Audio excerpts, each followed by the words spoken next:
Audio 12। पुस्तक का नाम आध्यात्मिक चिकित्सा एक समग्र उपचार पद्धति। लेखक डॉक्टर प्रणव पंड्या। वातावरण की दिव्य आध्यात्मिक प्रेरणाएं। आध्यात्मिक वातावरण में रहने से व्यक्ति के तन, मन व जीवन की आध्यात्मिक चिकित्सा स्वतः होती रहती है। बस यहाँ रहने वाले व्यक्ति ग्रहणशील भर हो, अन्यथा उनकी स्थिति गंगाजल में रहने वाले मछली, कछुओं जैसी बनी रहती है। वे गंगाजल का भौतिक लाभ तो उठाते हैं, पर उनकी चेतना इसके आध्यात्मिक संवेदनों से संवेदित नहीं होती। इसके विपरीत गंगा किनारे रहने वाले, गंगाजल से पूजा अर्चना करने वाले तपस्वी योगी पल पल शरीर के साथ अपने अंतर मन को भी इससे धुलते रहते हैं। उनमें आध्यात्मिक जीवन की ज्योति निखरती रहती है।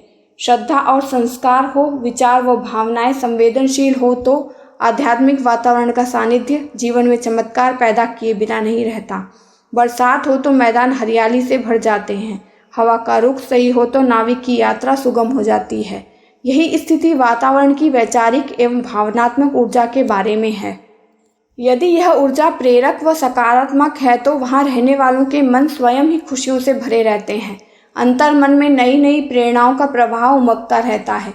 जीवन सही दिशा में गतिशील रहता है और उसकी दशा संवरती निखरती रहती है। इसके विपरीत स्थिति होने पर मन में विषाद व अवसाद के चक्रव्यूह पनपते हैं। प्राण शक्ति स्वयं ही क्षीण होती रहती है। जीवन को अनेकों आधियाँ व्याधियाँ घेरे रहती हैं। इस सत्य को वे सभी अनुभव करते हैं जिन्हें वातावरण की सूक्ष्मता का ज्ञान है। प्रत्येक स्थान स्थूल, सूक्ष्म व कारण तत्वों के क्रमिक आवरण से घिरा होता है। इनमें स्थूल तत्व जो सभी को खुली आंखों से दिखाई देते हैं, परिवेश की सृष्टि करते हैं। आसपास की स्थिति, बिल्डिंग, इमारतें, स्कूल, संस्थाएं, वहां रहने वाले लोग, इसी से परिवेश का परिचय मिलता है। इस स्थूल आवरण के अलावा प्रत्येक स्थान में पर्यावरण का सूक्ष्म आवरण भी होता है। यह स्थिति पंच महाभूतों पृथ्वी, जल, अग्नि, वायु व आकाश के समन्वय व संतुलन पर निर्भर करती है। इस समन्वय व संतुलन की स्थिति कितनी संवरी या बिगड़ी है, इसी के सत्प्रभाव या दुष्प्रभाव उस स्थान पर दिखाई देते हैं। पर्यावरण यदि असंतुलित है तो वहाँ अनायास ही शारीरिक बीमारियां, मनोरोग पनपते रहते हैं। सभी जानते हैं कि इन दिनों विशिष्टों, वरिष्ठों व विशेषज्ञों के साथ सामान्य जनों की पर्यावरण के प्रति जागरूकता बढ़ी है और वे इसके प्रभावों को अनुभव करने लगे हैं। इन स्थूल एवं सूक्ष्म आवरणों के अतिरिक्त प्रत्येक स्थान में एक कारण आवरण की परत चढ़ी रहती है। यह परत वहाँ के वातास यानी कि हवाओं में व्याप्त विचारों, भावनाओं व प्राण प्रवाह की होती है। इसी से व्यक्ति की सोच व प्रेरित व प्रभावित होती है। इस सार के अनुरूप ही व्यक्तित्व विनिर्मित होते हैं। सामान्य क्रम में यह स्तर सकारात्मक और नकारात्मक विचारों, अच्छी व बुरी भावनाओं एवं प्रायः प्रदूषित प्राण प्रवाह का मिला जुला मिश्रण होता है। इन दिनों इसकी स्थिति और भी बुरी हो गई है। यही वजह है कि जिन सामान्य प्रदूषित प्रेरणाओं से ग्रसित है, वह भ्रमित व भटका हुआ है। उसका तन, मन व जीवन बुरी तरह से बीमारियों की लपेट व चपेट में है। परिवेश के परिदृश्य की चिंता सभी करते हैं। पर्यावरण को भी लेकर आंदोलन खड़े किए जाते हैं, किंतु प्रेरणाओं के स्रोत वातावरण की ओर किसी का भी ध्यान नहीं है। जबकि प्राचीन भारत इस दृष्टि से पूरी तरह समृद्ध व संपन्न था।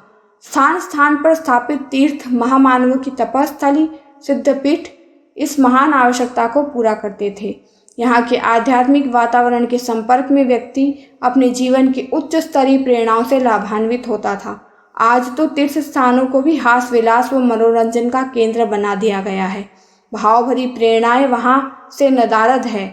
यही वजह है कि मानवीय व्यक्तित्व दिन प्रतिदिन रुग्ण होता जा रहा है। इसकी चिकित्सा के लिए आध्यात्मिक वातावरण का समर्थ संबल चाहिए, जैसा कि भारत के स्वाधीनता संघर्ष के दौर में था। इस संबंध में योगीवर महर्षि श्री अरविंद के भ्राता वारिंद्र ने अपने संस्मरणों को सुंदर ढंग से संजोया है। उन्होंने लिखा था, अपने व्यक्तित्व को उच्च स्तरीय बनाने के लिए हम युवाओं की आध्यात्मिक चिकित्सा भूमि दक्षिणेश्वर थी। इस पवित्र स्थान का स्मरण ही हम सबको नव स्फूर्ति भर देता था।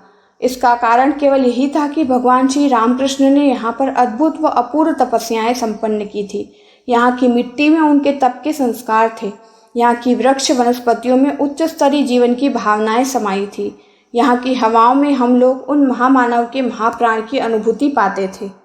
दक्षिणेश्वर की पावन मिट्टी को अपने माथे पर लगाकर यहाँ के पेड़ों के नीचे बैठकर हम सभी के मन का अवसाद दूर होता था। वारिंद्र इस कथा को आगे बढ़ाते हुए कहते हैं कि स्वाधीनता संघर्ष का वह दौर हम में से किसी के लिए आसान नहीं था। विपरीतताएं, विपन्नताएं भयावह थी। कदम कदम पर भारी संकट थे। कब क्या हो जाए कोई ठिकाना नहीं। ऐसे में अच्छा खासा व्यक्ति भी मनोरोगी हो जाए। जीवन शैली ऐसी कि खाना, सोना, यहाँ तक कि जीना भी आराम था। ऐसे में देह का रोगों से घिर जाना कोई आश्चर्य की बात न थी। पर हम सभी को दक्षिणेश्वर की मिट्टी पर गहरी आस्था थी। इस मिट्टी से तिलक कर हम ऊर्जावान होते थे। यह भूमि हमारी सब प्रकार से चिकित्सा करती थी। इस आश्चर्यजनक किंतु सत्य का मर्म आस्थावान समझ सकते हैं। यह अनुभव कर सकते हैं कि वातावरण की आध्यात्मिक प्रेरणाएं किस तरह से व्यक्तित्व को प्रेरित, प्रभावित व परिवर्तित करती हैं। वारिंद्र की इस अनुभूति कथा की अगली कड़ी का सच यह है कि महर्षि श्री अरविंद को जब अंग्रेज पुलिस कप्तान गिरफ्तार करने उनके कमरे में आया तो उसे एक डिबिया मिली। इस डिबिया में दक्षिणेश्वर की मिट्टी थी। साधारण सी मिट्टी इतने जतन से रखी गई थी, अंग्रेज कप्तान को इस पर बिल्कुल भरोसा ना हुआ। उसने कई ढंग से पूछताछ की, जांच पड़ताल की, पर कोई उसके मन मुताबिक निष्कर्ष न निकला, क्योंकि उस मिट्टी को वह बम बनाने का रसायन समझ रहा था।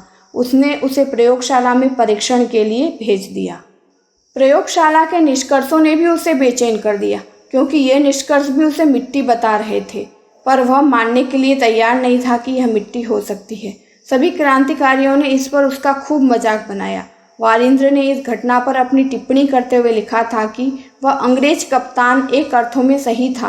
वह मिट्टी साधारण थी भी नहीं, वह एकदम असाधारण थी, क्योंकि उसमें दक्षिणेश्वर के परमहंस देव की चेतना समाई थी, जो हम सभी के जीवन की औषधि थी। आध्यात्मिक वातावरण के इस सच के दिव्य प्रभाव बहुत सघन हैं, किंतु इन्हें वही अनुभव कर सकता है जो संयम व सदाचार के प्रयोगों में संलग्न हो। संयम है प्राण ऊर्जा का संरक्षण, सदाचार ऊर्ध्वगमन। संयम सदाचार के प्रयोग चिकित्सा की आध्यात्मिक प्रक्रिया के आधार हैं। इन्हीं के बलबूते आध्यात्मिक चिकित्सा के सरंजाम जुटते और अपना परिणाम प्रस्तुत करते हैं। हालांकि चिकित्सा की अन्य विधियां इन प्रयोगों के बारे में मौन हैं, लेकिन अगर इन्हें ध्यान से परखा जाए तो इनमें किसी न किसी स्तर पर यह सच्चाई झलकती है। रोगी का रोग निदान करने के बाद प्रायः सभी चिकित्सक खान पान के तौर तरीके और जीवन शैली के बारे में निर्देश देते हैं। इन निर्देशों में प्रकारांतर से संयम सदाचार ही अंतर्निहित रहता है। तनिक सोचे तो सही, कौन ऐसा चिकित्सक होगा जो अपने गंभीर रोगी को तला भुना खाना, मिर्च मसालेदार गरिष्ठ चीज़ों के उपयोग की इजाज़त देगा। यही क्यों रोगियों के साथ राग रंग एवं विलासिता के विषय भोग की भी वर्जित कर दिए जाते हैं। चिकित्सा की कोई भी पद्धति रोगियों के जीवन क्रम का जिस तरह से निर्धारण करती है, प्रकारांतर से वह उन्हें संयम सदाचार की सिखावन ही देती है। इस सिखावन की उपेक्षा करके कोई गंभीर रोग केवल औषधियों के सहारे ठीक नहीं होता। इसमें इतना जरूर है कि इन चिकित्सकों एवं रोगियों की यह आस्था रोग निवारण तक ही किसी तरह टिक पाती है। रोग के लक्षण गायब होते ही फिर वे भोग विलास में संलग्न होकर नए रोगों को आमंत्रित करने में जुट जाते हैं, जबकि आध्यात्मिक चिकित्सा की जीवन दृष्टि एवं जीवन शैली संयम सदाचार के प्रयोगों पर ही टिकी है। आध्यात्मिक चिकित्सकों ने इन प्रयोगों को बड़ी गहनता से किया है, इनकी विशेषताओं एवं सूक्ष्मताओं को जाना है और इसके निष्कर्ष प्रस्तुत किए हैं। आध्यात्मिक चिकित्सकों के लिए संयम सदाचार प्राण ऊर्जा को संरक्षित, संग्रहित व संवर्धित करने की वैज्ञानिक विधियां हैं। आमतौर पर संयम और सदाचार को एक व्यवस्था के रूप में जबरदस्ती थोपे गए जीवन क्रम के रूप में लिया जाता है। कई लोग तो इन्हें प्रवृत्तियों के दमन के रूप में समझते हैं और पूरी तरह से अवैज्ञानिक मानते हैं। आध्यात्मिक चिकित्सकों का कहना है कि ऐसे लोग दोषी नहीं, नासमझ हैं। दरअसल इन लोगों को प्राण ऊर्जा के प्रवाह की प्रकृति, उसमें आने वाली विकृति एवं इसके निदान निवारण की सूक्ष्म समझ नहीं है। ये जो भी कहते हैं अपनी नासमझी की वजह से कहते हैं। बात समझदारी की हो तो संयम प्राण ऊर्जा का संरक्षण है और सदाचार उसका ऊर्ध्वगमन है। ये दोनों ही तत्व नैतिक होने की अपेक्षा आध्यात्मिक अधिक है। विशेषज्ञ मानते हैं कि अकेले प्राण ऊर्जा का संरक्षण पर्याप्त नहीं है, इसका ऊर्ध्वगमन भी जरूरी है। हालांकि अकेले संरक्षण हो तो भी व्यक्ति बीमार नहीं होता, पर यदि बात प्राण शक्ति से मानसिक सामर्थ्य के विकास की हो तो इसका ऊर्ध्वगमन भी होना चाहिए। आयुर्वेद के कतिपय ग्रंथ इस बात की गवाही देते हैं कि जिस भी व्यक्ति में प्राणों का ऊर्ध्वगम हो रहा है उसके स्नायु वज्र की भांति मजबूत हो जाते हैं, उसकी धारणा शक्ति असाधारण होती है, वह मनोबल व साहस का धनी होता है। इस सच्चाई को और अधिक व्यापक ढंग से जानना चाहें तो संयम का अर्थ है अपने जीवन की शक्तियों की बर्बादी को रोकना, बूंद बूंद करके उन्हें बचाना। इस प्रक्रिया में इंद्रिय संयम, समय संयम, अर्थ संयम व विचार संयम को प्रमुखता दी जाती है। जहाँ तक सदाचार का प्रश्न है तो यह आध्यात्मिक शक्तियों के विकास के लिए किया जाने वाला आचरण है। यह किसी तरह की विवशता नहीं बल्कि जीवन के उच्च स्तरीय प्रयोजनों के प्रति आस्था है। जिनमें यह आस्था होती है वे शुरुआत में भले ही जड़ बुद्धि हो लेकिन बाद में प्रतिभावान हुए बिना नहीं रहते। उनकी मानसिक सामर्थ्य असाधारण रूप से विकसित होती है। अभी कुछ दिनों पूर्व साइको न्यूरो इम्यूनोलॉजी के क्षेत्र में एक प्रयोग किया गया। यह प्रयोग 2 विशिष्ट वैज्ञानिकों आर डेविडसन और पी एरिक्सन ने संपन्न किया। इस प्रयोग में उन्होंने 400 व्यक्तियों को लिया। इसमें से 200 व्यक्ति ऐसे थे जिनकी अध्यात्म के प्रति आस्था थी, जो संयमित एवं सदाचार परायण जीवन जीते थे।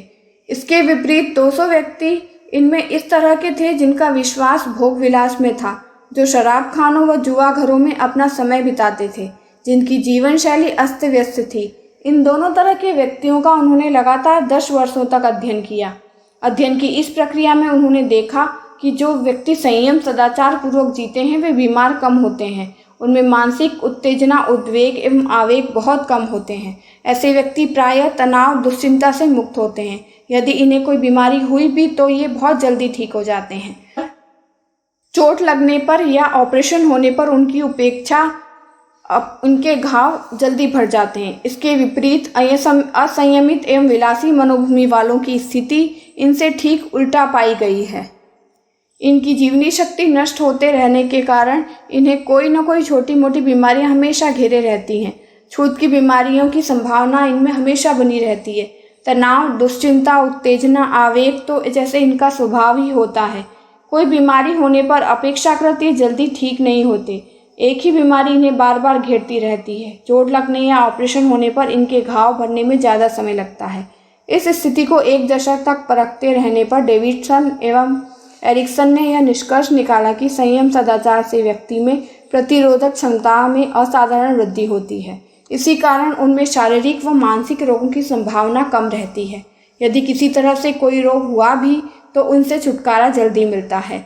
इस क्रम में इस वैज्ञानिक दृष्टि की अपेक्षा आध्यात्मिक दृष्टि कहीं ज़्यादा गहरी व सूक्ष्म है। हमने परम पूज्य गुरुदेव के जीवन में इस सत्य की अनुभूति पाई है। अपने जीवन के उत्तरार्ध में उन्होंने तो केवल अपने संकल्प से अनगिनत लोगों को रोग मुक्त किया, पर अखंड ज्योति संस्थान के निवास काल में रोग निवारण की इस प्रक्रिया को वे थोड़े अलग ढंग से संपन्न करते थे। इसके लिए वे रोगी का पहना हुआ कपड़ा मांगते थे और उसके प्राणों के सूक्ष्म परमाणुओं का परीक्षण आध्यात्मिक रीति से करते थे। बाद में स्थिति के अनुरूप उसकी चिकित्सा करते थे। ऐसे ही एक बार उनसे गुजरात के देवेश भाई ने अपने किसी रिश्तेदार के बारे में उन्हें लिखा। ये रिश्तेदार कई बुरी आदतों का शिकार थे। हालांकि इनका स्वास्थ्य काफी अच्छा था। गुरुदेव ने देवेश भाई से इनका पहना हुआ कपड़ा मंगाया। कपड़े के आध्यात्मिक परीक्षण के बाद उन्होंने देवेश भाई को चिट्ठी लिखी कि तुम्हारे इन रिश्तेदार के जीवन के दिए का तेल चुक गया है और अब शीघ्र ही इनकी ज्योति बुझने वाली है। गुरुदेव के इस पत्र पर देवेश भाई को यकीन ही नहीं हुआ, क्योंकि ये रिश्तेदार तो पर्याप्त स्वस्थ थे। देवेश भाई गुरुदेव की इस चिट्ठी को लेकर सीधे मथुरा पहुंचे। सामने मिलने पर भी गुरुदेव ने अपनी उन्हीं बातों को फिर से दोहराया। सभी को अचरज तो तब हुआ जब ये रिश्तेदार महोदय 15 दिनों बाद चल बसे। इस पर गुरुदेव ने उन्हें पत्र लिखकर कहा, यदि जीवनी शक्ति बिल्कुल भी न बची हो और संयम सदाचार की अवहेलना के कारण जीवन के पात्र में छेद ही छेद है तो आध्यात्मिक चिकित्सा असंभव है। आध्यात्मिक चिकित्सा के लिए आध्यात्मिक जीवन शैली को अपनाना बेहद जरूरी है।